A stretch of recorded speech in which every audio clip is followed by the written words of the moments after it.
बहुत समय पहले की बात है। कुरुक्षेत्र का मैदान युद्ध के लिए तैयार था। चारों ओर राजाओं की सेनाएं खड़ी थीं।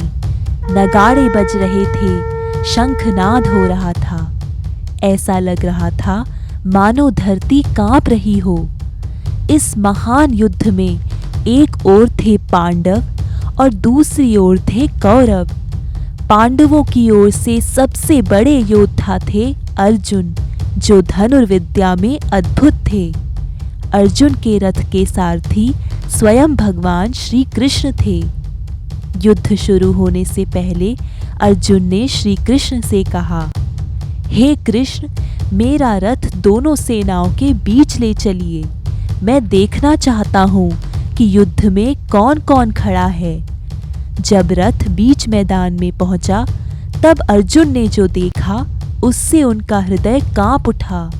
उन्हें अपने सामने अपने दादा भीष्म, गुरु द्रोणाचार्य, रिश्तेदार, मित्र और अपने ही भाई दिखाई दिए।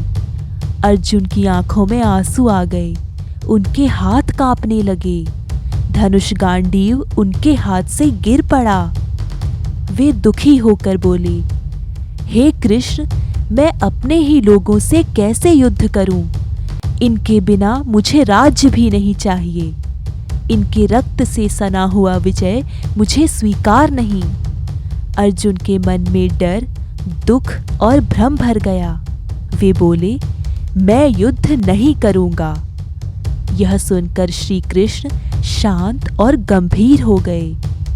उन्होंने प्रेम और करुणा से अर्जुन को देखा और बोले, अर्जुन, यह डर तुम्हें शोभा नहीं देता। तुम क्षत्रिय हो। अन्याय के विरुद्ध युद्ध करना तुम्हारा कर्तव्य है।